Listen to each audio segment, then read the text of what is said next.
Welcome to the SBH Volunteer Visiting Program. This program is volunteer-centered. We match you to visit a person based on your ability and time. We understand that your schedule can change, for example, from winter to summer. If it does, please let us know. By joining our visitors program, you're not only going to bring a smile to the face of the senior you're visiting, it's also going to bring a smile to you as well. I visit 3 or 4 people every week for about an hour. The effort that I put into it is practically zero. What I get from it and what they get from me is incredible. It's a great time for the volunteers as well as the seniors because we're having a great time visiting them. I have my friends next to me, and also the seniors, they're having company and they just feel young again because they have people visiting them that are in 10th, 11th, 12th grade. And imagine they're an 80-year-old getting a visitor, and it just feels very good to them. My cousin helped me get involved and get started, and we used to go visiting and used to go to bingo, and it was really such an amazing experience. Everyone was so happy, warm, inviting.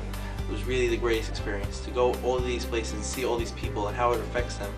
There, you feel much happier than they feel because you get to experience the greatest feeling of all time, which is doing festive. I've done so far over 1,500 phone visits. Some are very rewarding, some are very depressing, mostly rewarding.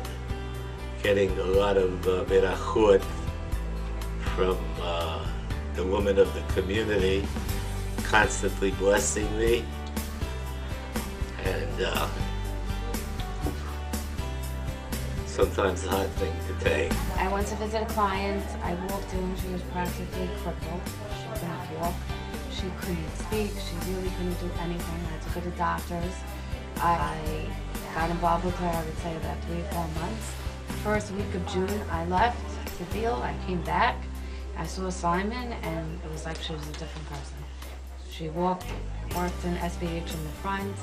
She did everything she couldn't do now, and it's just an amazing thing how you saw a difference. Very interesting. I just started taking somebody out for lunch. We go out for lunch every other week. And she told me that she never told anyone that she loved them. And when I dropped her home last week, she told me, "I love you." And believe me, I cried, and it was just incredible experience. This past Passover, I went to go deliver food to someone, and he started crying, and we asked him, "What's wrong?" He said, "You guys, I look forward to your visits, and I would have nothing without you guys. My wife just passed away, and my grandchildren don't give me so much attention, and we become like their grandchildren with our limits, of course." It means a lot because when you're in here, you lose contact with the outside world, and it's good to see people and hear what's going on. And I just love these people, and whatever I could do for them, I would do. Really. I don't want to cry, but they're really wonderful. Look what they did for my birthday. They gave me. Here are the necessary guidelines to becoming an SBH visitor. Don't talk about or ask how many children they had. Don't speak about how it was living during the war. You shouldn't speak about money-related issues. For example, asking, "How much money did you have?" or "How much money did you make?" Talk about past jobs, sports, hobbies, and books. You could talk about traveling. You can ask about their ways of life, like where they grew up, what food they ate, what school they went to, and things like that. Another good topic to speak about are the holidays. Confidentiality when speaking to the people you visit is very important, and we have to be very sensitive in making sure to not speak about sensitive cases to others.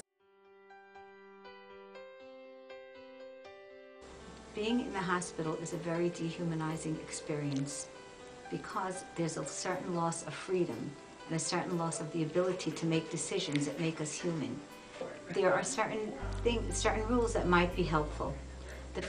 When I go to make a visit in a hospital, the first thing I do is knock on the door before entering. So you knock on the door and you ask, "Hi, my name is so-and-so. May I please, are you in the mood for a visit?" If they answer in the affirmative, draw closer to their bed and smile. And if you can, if there's a chair nearby, try to sit down so that you're at eye level with them. You don't want to stand over someone because they feel that, and again, it's something very subtle, but they might feel that you're on top of them, so to speak, like the doctors and the nurses. If there's a doctor or a nurse in the room, just don't go in, leave. Don't just leave. Don't even knock on the door. Just come back later. If there are family members in the room, it's not a good idea to ask, who is this? Is this an uncle? Is it? People have very complicated family situations, and let's say you see a picture of a baby or a child, or someone made a picture or drawing. You don't ask who made this, because they might not have children. It might be a niece or a nephew. You don't know the family situation. So what I do in a case like this, if I see a picture of a child, I say, oh, what an adorable child. Let them volunteer who it is. And ask after 5 or 10 minutes, ask, would you like for me to leave? Do you want to rest now? Say, do you want to rest now? Give them an opening, as much freedom as possible. Before you leave, say, can I get you anything? Is there anything that you would like? And if, let's say they say, yes, a glass of water, you make sure to ask the nurse first, or maybe they'll tell you a sucking candy. It happened to me, somebody asked me for a sucking candy, and afterwards I found out that they were diabetic, and I should not have given it to them. So ask the nurse or doctor on staff first before you give anyone anything. And then leave them your number. We usually have cards where we leave the number if they want to call us or if the family wants to call us, and wish them well and ask them if they, to call you if they need anything. And if you see they're interested in what's going on outside, remember they're locked up in that hospital room. So if you don't want, it's very funny because you don't want to say too much about, oh, the weather is gorgeous and they're in the hospital bed. But on the other hand, you don't want to isolate them. So you could talk about the news. I learned from one time I went to visit someone, and Mickey Carey was there, and he had a little newspaper with him. He brought the newspaper, and he was talking about the different articles that he thought the person might find interesting. You have to also be observant. If you see that a person is tired and they don't want to be rude to you, you excuse yourself and say, I see you want to rest now. I'll leave you. If you need anything, please call me. And that's basically it. When you visit someone and they ask you to do some errands or anything like that, make sure that it's not to go out of your way or doing something that SPH can't do for them. If there are issues, you should be always attentive to social issues that the patient is undergoing, and if you notice anything, you should report back to Bikur Cholem.